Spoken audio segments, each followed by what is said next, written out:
Hello, and welcome back to another episode of This Film Not Rated. Sorry for the 1 week break. We had some health issues that we had to deal with. Eric seems to have had more of an issue with his health than I have, so we're just going to, in D&D fashion, bring him back from the dead in order to go through this week's gauntlet. So, with that being said, Eric, I think I've already spoiled the movie that we're going to be talking about, but what movie are we talking about today? Dungeons and Dragons. Dungeons and Dragons. Honor Among Thieves. Just to differentiate it from the other Dungeons and Dragons movie that came out 25 years ago? Dungeons and Dragons is an ambitious adaptation of the folklore in D&D called the Forgotten Realms, in which several key locations are found, where several main characters come together, Guardians of the Galaxy style, and embody different classes in the game. So you have your bard or secretly rogue, depending on who you believe. You have our wizard, we have our paladin, we have our barbarian. Long story short, Chris Pine's daughter was kidnapped while he was off trying to bring back her dead mother.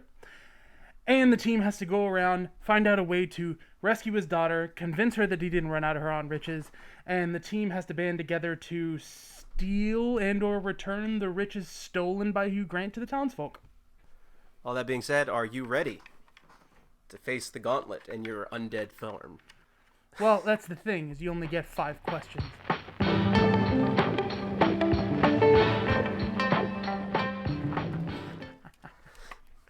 Is Dungeons and Dragons Honor Among Thieves a good movie?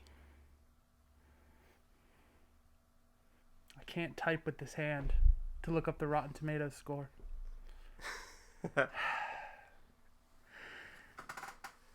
Everyone I've talked to has enjoyed their experience.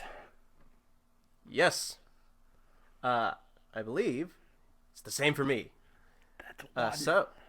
That's one. It's a general, fun, easygoing movie. What is the best scene in this generally seen good movie? It's difficult to pin down one scene that is the best in the movie. I would say that a lot of the joy of my experiences of D&D have come from the journey, as it were. So it's the whole movie is your favorite scene? Well, I must admit I have a bias. But I can't arguably say that if you took one scene on its own, that it would stand alone better than other one scenes. I can't argue that either. So, what should be cut from the movie? I have an answer for this, by the way. I know exactly what I would I do too. But I can't answer whether it should be cut from the movie. It's personal preference. Okay. I believe. I will simply hint that when Rege-Jean Page's character, the paladin, fights a team of undead minions of the sorceress, right, he then turns directly to the people and says, now we should run away because they can't die. Being dead, I have a problem with that. I'm kidding. But I do think it says something when your character directly acknowledges that what I just did had no consequence. I don't think I can argue with that logic. I have a different scene in mind, but I completely understand. Oh, the poll's in. 100% of people agree with me. So you avoid this one. For now. Got real close. Who's the best actor?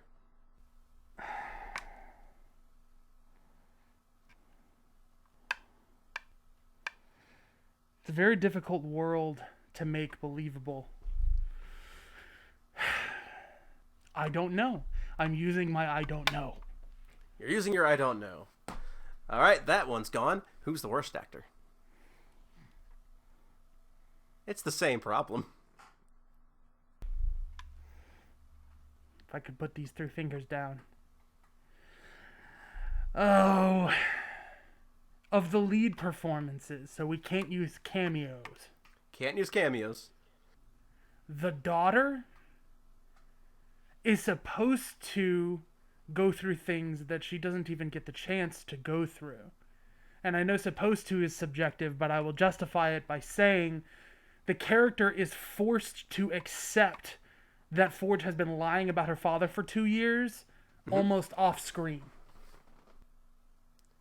So saying, you're not saying her performance is bad. You're saying she's... But her performance is barely in the movie, thus rendering it less effective than the other lead performances.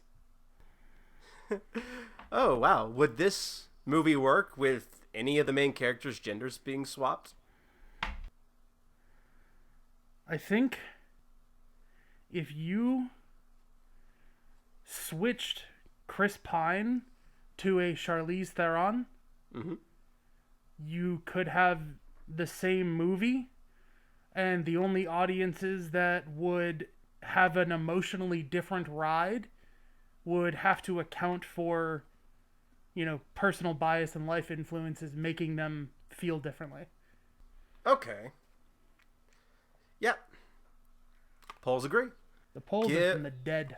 The polls are from the dead have very the dead have very little. I'm not telling you the answers of what the dead say because most of them are old and they have outdated views about gender roles. So the dead would disagree with you, you say? Should I hit the button? Nope. What's the best line in the movie? The best quote? Yes. Nah. Disagree. Sorry. It's a funny line, but I much prefer Chris Pine's speech where he says, "I'm the champion of failures." Kind of wrapping up all the emotional weight behind everything that's been going on up until then, and it gives input on his character arc. Somebody out there needs to help me. We made an agreement that he would only let me come back to life if I finish the gauntlet questions. I'm going to be trapped like this son of a bitch. Well, you got through 5 questions. Shouldn't you already be dead again?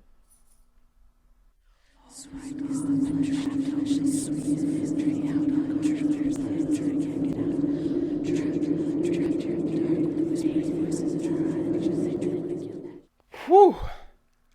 You look sweaty. Yeah, it'll be a 2-3 week break actually between episodes after this. After the month and change that we took off in between episodes before that. So I just figured, let's come back from the dead.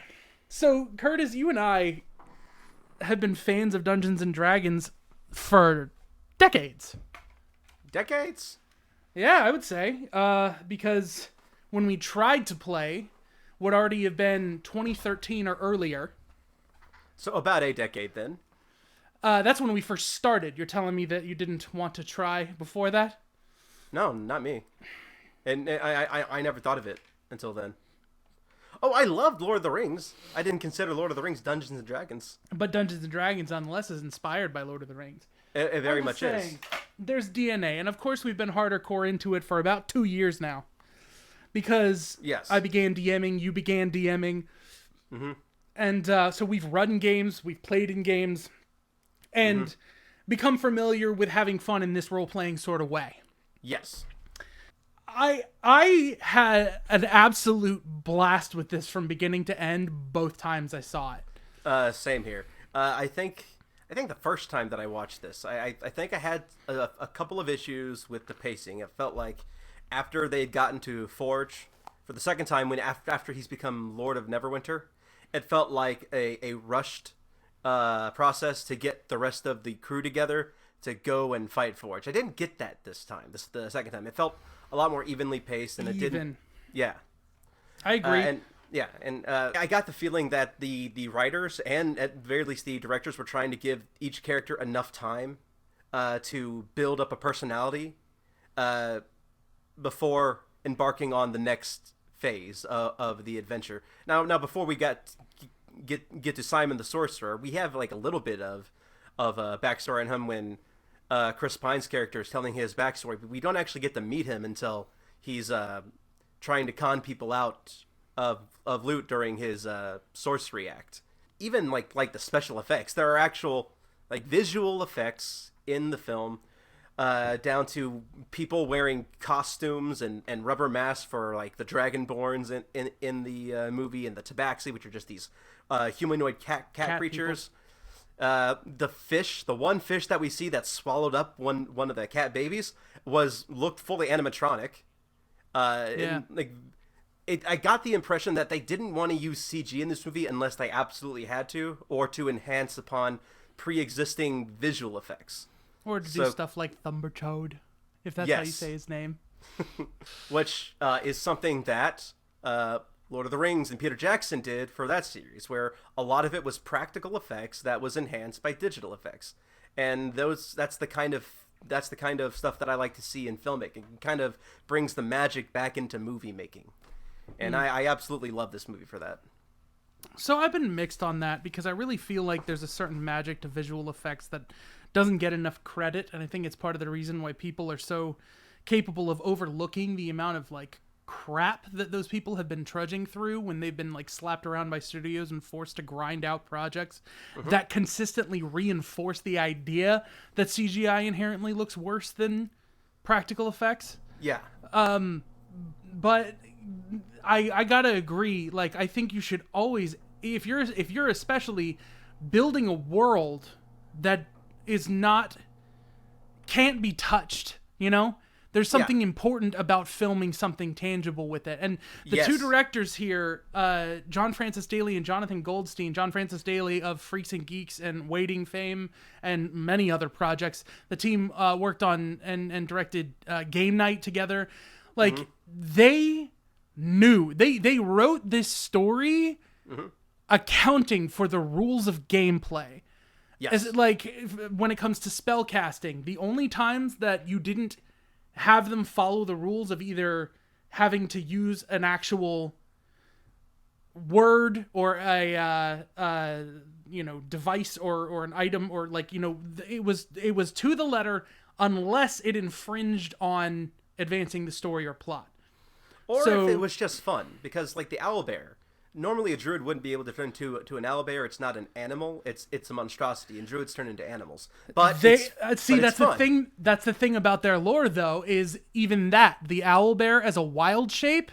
If you are a tiefling versus a traditional druid, I was actually thinking about the second time, and as a DM, I could see myself kind of budging a little bit on that, maybe for the owlbear.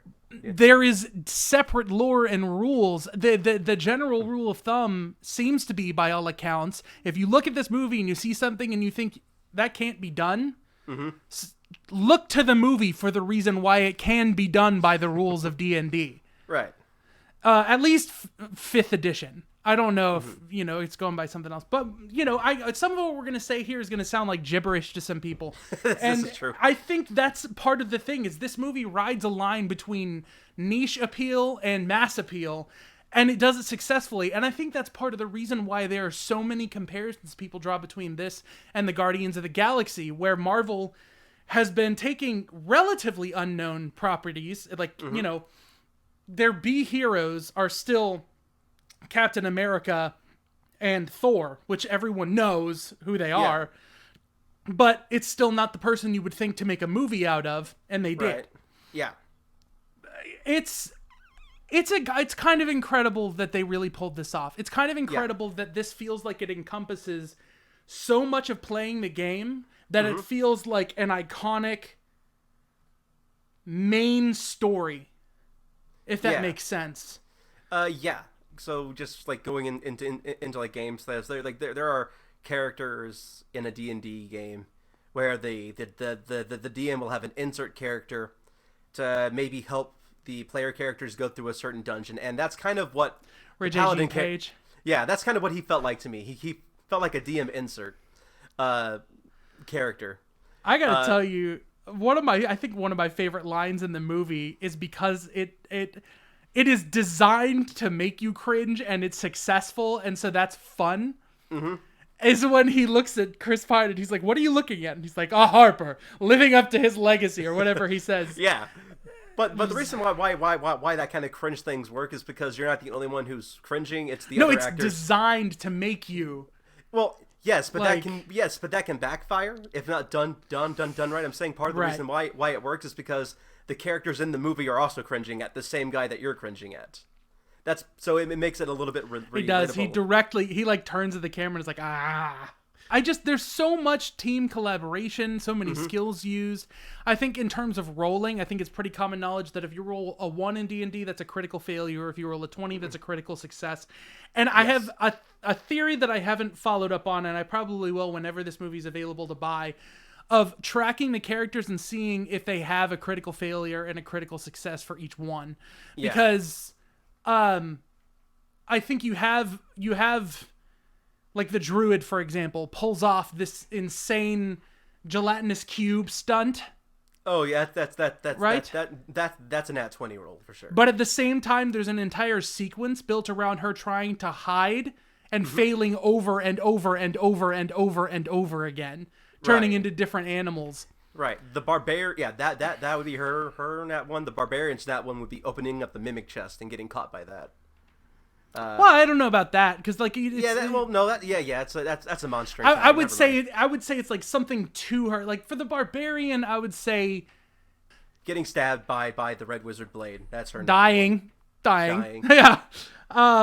We are a spoiler podcast, so yeah. Yes, we are. I forgot to mention that. Sorry. Full spoilers for this movie. And I feel like there's a lot of room for her to be rolling 20s in terms of being the muscle that tackles like multiple people.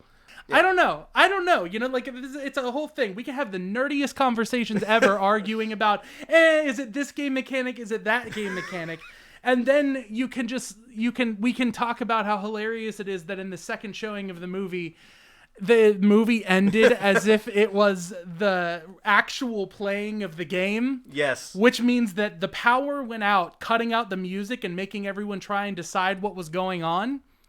Then coming back in to playing the final climactic battle with the sorceress. And then after a few decisions had been made, rewinding the movie and replaying through to have everybody continue to commit to them.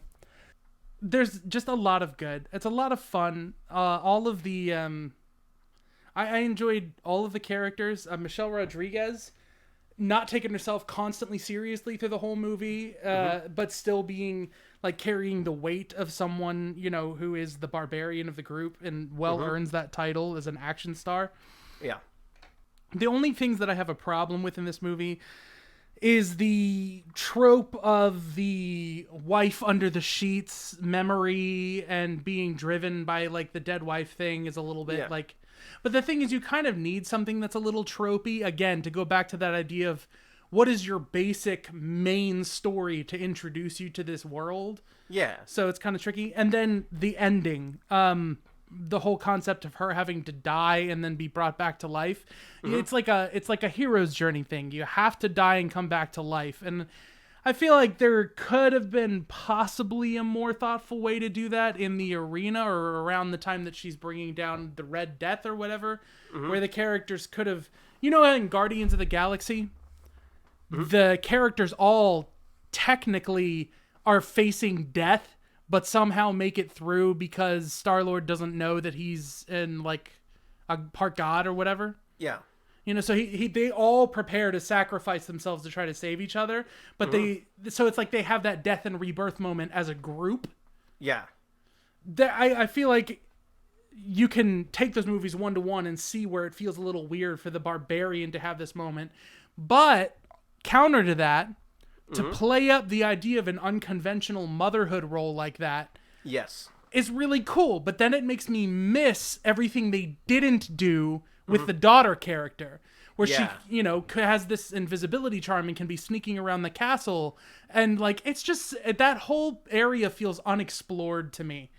But what are you gonna do when you're just like, you know, moving along and introducing this whole world, all these characters carrying the weight of all this and doing it so well? I can't complain. Right. I know back when you were doing the gauntlet, I said I had a different scene in mind for something that I would cut out.